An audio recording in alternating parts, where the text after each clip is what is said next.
கிடையாது. சாங்கேத்தியம் பாரிஹாஸ்யம் வா ஸ்தோபம் ஹேளனமேவா வைகுண்டநாம கிரகணம் அசேஷ அகஹரம் விதுகு. என்னென்ன பயனுக்காக நாமங்களை சொல்லியிருந்தாலும் அது பயனை கொடுத்தே தீரும். எதுக்காக வேணா நீ சொல்லு. சாங்கேத்தியம் சங்கேதம். ஒரு 10 பேர் போயிட்டு இருக்கிறச்சே அந்த 10 பேருக்குள்ள யாருன்னு அடையாளம் காட்டுறதுக்கு ஒரு பேர் சொல்லுவோம் இல்லையோ, அதில் விஷ்ணு மாதவ கோவிந்தன் வந்தால் கூட பலம் உண்டுங்கிறார். யாரோ 10 பேர் போயிட்டு இருக்கா, நமக்கு பக்கத்தில் இருக்கிறவர் அதில் உன்னுடைய அந்த அத்தை பிள்ளை யாரு அப்படின்னு கேட்டார். அது அந்த நடுவில் நெடுன்னு போயிட்டு இருக்கானே விஷ்ணுன்னு பேர், அவன் தான்னா பலம் உண்டுங்கிறார். சாங்கேத்தியம் பாரிஹாஸ்யம். ஒருத்தரை பரிகாசம் பண்ணுறதுக்காக நாமத்தை சொல்லி இந்த மதுசூதனன் ஒருத்தர் வருவாரே, வெறும் அசடு சுவாமி இப்படின்னு சொன்னால் கூட பலம் உண்டுங்கிறார்.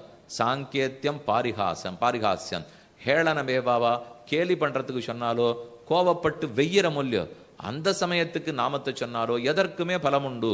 வைகுண்ட நாம கிரகணம் அசேஷ அகஹரம் விது. ஒன்று மிச்சமில்லாமல் அத்தனை பாபத்தையும் போக்கும். இவாளுக்கு என்ன புரியலனால் அது எப்படி போக்கும்? பொருள் தெரியணும், பயன் தெரியணும். அப்படி இருந்தா தானே நன்மை செய்யும். பொருளும் தெரியாமல் பயனும் தெரியாமல் எதுக்கோ சொன்னா செய்யுமானால், விளக்கேற்றி வச்சிருக்காளா பகவானுக்காக விளக்கேற்றி வச்சிருக்காளோ இல்லையோ, சின்ன குழந்தை ஒன்று 1 வயசு குழந்தை அப்படியே தத்தி தடவி போச்சு, விளக்கு தொட்ட உடனே சூரியனை சுட்டுது. அவள் அம்மா பிடிச்சுன்னுட்டான். அது எப்படி விளக்கு சுடும்னு தெரியாதவாளெல்லாம் விளக்கு சுடவே கூடாதுன்னா, எனக்கு விளக்கு சுடும்னு தெரியணும், அப்பதான் விளக்கு சுடணுமா. விளக்கு சுடும்னு தெரியாதுன்னு அது சுடாது இருக்குமாண்ணா, தெரியுமோ தெரியாதோ சுட்டு தான் தீரும். எனக்கு அது சுடும்னு தெரியணுங்கிற தேவையில்லை. இப்போ நான் அதை தொட்டுட்டேன்னா சுரீர் சுட்டுடும் இல்லையோ, அதை போல நாமங்களுக்கு இருக்கிற பிரபாவம் நம்ம எதுக்காக சொன்னோம்னு அது பார்க்காது. சொன்னா பலத்தை கொடுத்து விடும். நம்ம பொருள் தெரிஞ்சு சொல்லலாம், பொருள் தெரியாது சொல்லலாம், எந்த பயனுக்காக வேணும்னாலும் சொல்லலாம்.